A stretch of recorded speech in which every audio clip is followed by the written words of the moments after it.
Okay, सो आज की class में हम लोग डिस्कस करेंगे क्लासिफिकेशन ऑफ एलिमेंट। उसके पहले एक इम्पोर्टेंट क्वेश्चन सॉल्व करेंगे। तो उसमें है क्या कि अगर दो बल्ब है ना सीरीज कनेक्टेड हैं तो कौन से वाले में ज़्यादा पावर कंजप्शन होगा, अलग अलग बोर्ड के हैं, और अगर पैरेलल कनेक्टेड है तो कौन से में ज़्यादा पावर कंजप्शन होगा। ठीक है, तो जनरली घरों में जो होती है वो पैरेलल सप्लाई होती है, और हमें क्या लगता है, मतलब हम ऐसे देखते हैं ना कि जो ज़्यादा वॉट वाला है उस वो ज़्यादा ब्राइटर जलता है ना, ज़्यादा तेज जलता है। तो पैरेलल वाले में तो सेम यही होता है क्योंकि घरों में यही लोड यूज़ होते हैं, और सीरीज में जस्ट अपोजिट होता है। तो मैं इसको सॉल्व करके बताती हूँ कि देखो, अगर दो बल्ब सीरीज कनेक्टेड हैं, ठीक है, ये 40 वॉट है, ये 60 वॉट है, और अगर दोनों क्या हैं पैरेलल कनेक्टेड हैं, ओके,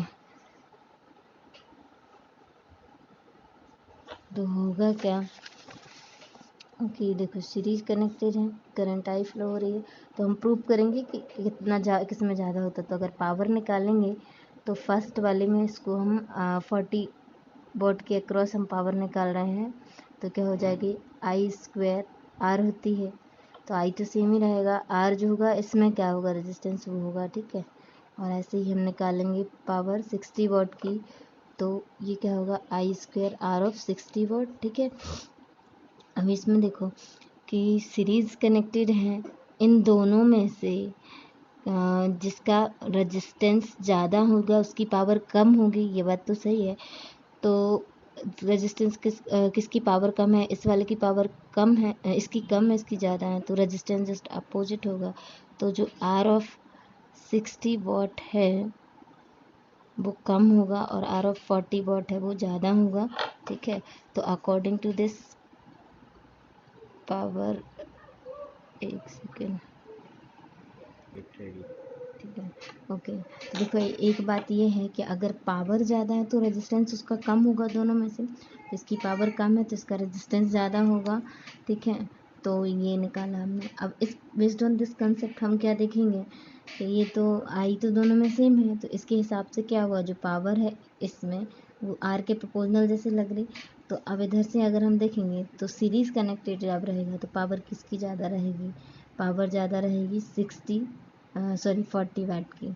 भले ही हमें ऐसे लग रहा है कि यार ये तो 60 वाट है तो इसकी ज़्यादा रहेगी, लेकिन वो पैरेलल कनेक्शन में होती है, हमने प्रूफ ही करा है इधर पे कि इसका रेजिस्टेंस ज़्यादा है तो उसकी पावर ज़्यादा होगी, सीरीज़ में है तो। अब अगर हम पैरेलल कनेक्शन की बात करते हैं तो इधर वोल्टेज है V, ये आई करंट फ्लो हो रही है। अब अगर हम पावर लिखते हैं 40 वाट के अक्रॉस, तो इसमें क्या होगा, V square upon R of 40 watt, और अगर 60 वाट के अक्रॉस लिखते हैं तो V square upon R of 60 watt आएगा। ओके, ये आएगा। तो इससे एक बात तो कंफर्म थी कि जिसकी पावर ज़्यादा हमें दिख रही है उसका रेजिस्टेंस कम होगा। तो इधर पावर ज़्यादा किसकी दिख रही है हमें, 60 वाट वाले की, तो इसका रेजिस्टेंस कम होगा, 40 वाट वाले का ज़्यादा होगा। ठीक है, अब अगर हम इनसे देखें तो पावर इन्वर्सली प्रोपोर्शनल लग रही है। ठीक है, तो अगर हम देखेंगे 40 वाट का रेजिस्टेंस ज़्यादा है तो पावर कम होगी, और 60 वाट की पावर ज़्यादा होगी। ओके, इसका मतलब ये है कि अगर सीरीज़ कनेक्टेड रहेंगे तो जो वाला बल्ब कम पावर वाला होगा वो ज़्यादा ब्राइटर होगा। ठीक है, और अगर पैरेलल कनेक्टेड रहेगा तो जो ज़्यादा पावर वाला होगा वो ज़्यादा ब्राइटर रहेगा। तो नॉर्मली घरों में हम लोग पैरेलल लोड यूज़ करते हैं, तो इसलिए हम लोग बोलते हैं ना कि अगर ये 40 वॉट है तो थोड़ा कम जल रहा है, 60 वॉट है तो ज़्यादा तेज़ जल रहा है, ये वही कंसेप्ट है। तो जनरली पैरेलल में हम यूज़ करते हैं जो प्रैक्टिकल लोड होते हैं उनको, तो ये वाला होता है, और ये सीरीज़ के लिए है। ठीक है, ओके, ठीक है, अब हम लोग बात करते हैं क्लासिफिकेशन ऑफ एलिमेंट। तो वैसे इसमें ज़्यादा कुछ है नहीं, बाकी है तो ईजी। क्लासिफिकेशन ऑफ एलिमेंट में होता क्या है, एक तो होते हैं एक्टिव और पैसिव एलिमेंट। तो एक्टिव एलिमेंट वो होते हैं जो इंडिपेंडेंटली इनफाइनाइट टाइम के लिए सप्लाई दे सकते हैं। ठीक है, तो जैसे कि सोर्सेज हो गए, है ना, voltage source, current source, transistor, operational amplifier, ये सब होते हैं। ठीक है, और एक और चीज़ बोलते हैं, अगर स्लोप के अकॉर्डिंग बोलते हैं तो V/I का रेशो अगर नेगेटिव आता है, मतलब स्लोप जो है वो नेगेटिव है, तो वो सोर्स एक्टिव जैसे सोर्स और एक्टिव जैसे बिहेव करेगा एलिमेंट, और अगर वी आई कैरेक्टरिस्टिक पॉजिटिव आता है तो वो लोड और पैसिव के जैसे क्या करेगा, एक्ट करेगा एलिमेंट, ठीक है। और अगर हम बोल रहे हैं कि कोई भी एलिमेंट जो है वो इनफाइनाइट टाइम के लिए, इनफाइनाइट ड्यूरेशन के लिए कंटिन्यूसली सप्लाई नहीं दे सकता है तो वो पैसिव है, ओके। तो ये हुआ। अगर वी आई कैरेक्टरिस्टिक से देखें, अगर ऐसे बनेगा नेगेटिव सेकंड और फोर्थ क्वाड्रेंट में रहेगा तो वो क्या होगा, एक्टिव एलिमेंट होगा।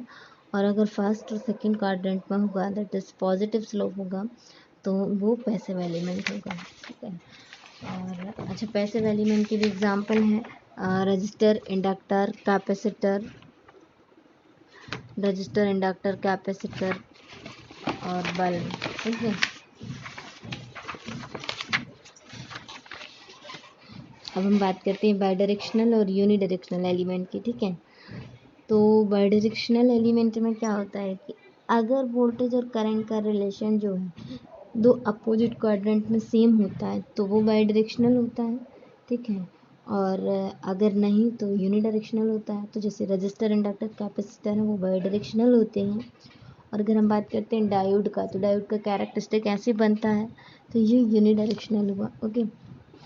अब देखो, अगर जैसे ये वाला है, अगर हम रजिस्टर की बात करें, ठीक है, तो प्लस माइनस आई बी, रजिस्टर में होता क्या है, जिस डायरेक्शन में करंट फ्लो कराते हैं हम उसी टर्मिनल को पहले प्लस लेते हैं, ठीक है। तो हमने पहले ऐसे लिया है ना, तो इससे आई बाई बी आर निकला, I equal to B by R निकला। अब अगर सेम रजिस्टर को हम करंट इधर से फ्लो करा देते कोई और करंट, तो आई वन क्या होगा, वो भी बी बाई आर, क्योंकि ड्रॉप जो होगा पहले प्लस फिर माइनस आता है, दोनों करंट सेम है, ठीक है। ये जो भी आई कैरेक्टरिस्टिक बनेगा वो I is proportional to we, ऐसे बनेगा। और अगर हम बात करते हैं डायोड की, तो डायोड में क्या होगा, अगर ये इधर से करंट फ्लो करा रहा है, मतलब ये होता है फॉरवर्ड वाइज। जब हम लोग पढ़ेंगे एनालॉग तो ज़्यादा क्लियर होगा डायोड की कैरेक्टरिस्टिक। तो अभी हम फिलहाल बात करते हैं कि जब डायोड इस डायरेक्शन में है, जैसे करंट डायरेक्शन रहती है वैसे ही डायोड की डायरेक्शन दिख रही है। अगर सेम डायरेक्शन है तो क्या होगा, फॉरवर्ड वाइज रहेगा, तो इसमें करंट फ्लो होगी, ठीक है।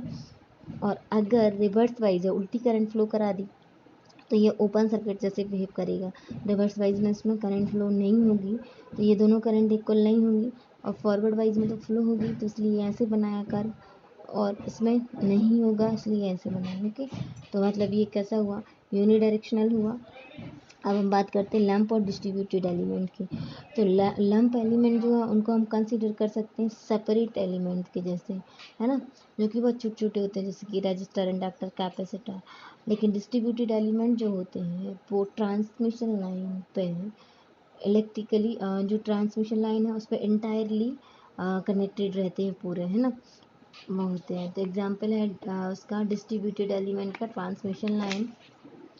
अब हम बात करते हैं लीनियर और नॉन लीनियर एलिमेंट की। तो लीनियर एलिमेंट, जब लीनियरिटी की बात करते हैं तो उसमें दो चीज़ें होती हैं, एक होती है होमोजेनिटी और एक होती है एडिटिविटी। तो अगर कोई एलिमेंट दोनों प्रॉपर्टी को सेटिस्फाई करता है, होमोजेनिटी और एडिटिविटी, तो मतलब वो लीनियर है। तो अगर हम होमोजेनिटी प्रॉपर्टी की बात करें तो इसमें होता क्या है कि अगर इनपुट को हमने किसी कांस्टेंट से मल्टीप्लाई किया तो क्या होगा कि आउटपुट भी सेम कांस्टेंट से मल्टीप्लाई अगर होती है, तो मतलब ये होमोजेनिटी को फॉलो कर रहा है। और इसमें एक होता है एडिटिविटी। तो एडिटिविटी में ये होता है कि अगर हम चाहे से तो इनपुट को अलग अलग देके आउटपुट का सम करें, या फिर एक साथ दो इनपुट का सम करके दें, तभी भी जो आउटपुट है वो सेम मिलेगी। तो ये होती है एडिटिविटी प्रॉपर्टी, ओके। और एक और चीज़, जो भी लीनियर एलिमेंट होगा वो बाई डायरेक्शनल जरूर होगा, लेकिन उल्टा पॉसिबल नहीं है, ज़रूरी नहीं है कि हो। तो जैसे कि मैंने 4 एग्जाम्पल लिए हैं, ओके। तो इस एग्जाम्पल में क्या है, जैसे इसको हमें बताना कि क्या है। देखो, तो अगर हम लीनियर नॉन लीनियर की बात करें तो लीनियर तो वैसे भी नहीं है लग रहा, इधर तक तो लीनियर लग रहा है, लेकिन इधर से ये चेंज हो रहा है तो लीनियर तो नहीं लग रहा है, तो ये नॉन लीनियर है। और अगर दोनों मतलब जो अपोजिट क्वाड्रेंट में अगर सेम होता तो बाई डायरेक्शनल होता, तो ऐसा है नहीं, तो ये क्या हुआ, यूनी डायरेक्शनल हुआ, ओके। और एक और चीज़, अगर स्लोप नेगेटिव होता है तो वो एक्टिव होता है, ये नेगेटिव नहीं है, ये पॉजिटिव है, इसलिए क्या होगा, पैसिव होगा। तो ये हुआ नॉन लीनियर। और यूनिडायरेक्शनल और पैसिव। ओके, यहाँ अब देखो इसकी बात करें हम तो हमें इधर भी दिख रहा है ये नॉन लीनियर तो है ही, लेकिन ये दोनों डायरेक्शन में सेम है तो ये बाई डायरेक्शनल होगा, और ये भी पैसिव होगा क्योंकि इसका स्लोप भी पॉजिटिव दिख रहा है ना। ओके, तो नॉन लीनियर, पैसिव और बाई डायरेक्शनल। इसकी बात अगर हम करें तो दिख ही रहा है सीधा सीधा कि ये लीनियर है और ये नेगेटिव स्लोप है, तो क्या होगा, एक्टिव हुआ, है ना। और अगर हम बात करें बाई डायरेक्शनल की तो ये दोनों अपोजिट क्वाड्रेंट में सेम है, तो ये बाई डायरेक्शनल भी है, मतलब ये लीनियर है, एक्टिव है और बाई डायरेक्शनल है। और इस फोर्थ वाले एग्जाम्पल की अगर हम बात करते हैं, ठीक है, तो ये बहुत अच्छा है। इसमें है क्या कि हमें डाउट ये होता है कि अब ये इस टाइप का है तो क्या होगा, एक्टिव होगा कि पैसिव होगा। तो हमेशा एक चीज़ है कि अगर कहीं भी स्लोप पॉजिटिव हो जाता है, नेगेटिव होता है, सॉरी, कहीं भी स्लोप नेगेटिव अगर मिलता है, जो वी आई में रिलेशन है वो कहीं भी नेगेटिव मिलता है, तो वो जो भी एलिमेंट होगा वो एक्टिव ही होगा। भले इस तरफ भी दिया है तो ये एक्टिव हुआ, नॉन लीनियर है ही, और ये यूनिडायरेक्शनल भी है क्योंकि अपोजिट आर्म्स में सेम नहीं है, ठीक है। तो ये नॉन लीनियर है, यूनिडायरेक्शनल है और एक्टिव है। ओके, इसके आगे हम लोग नेक्स्ट वीडियो में कंटिन्यू करेंगे। Thank you.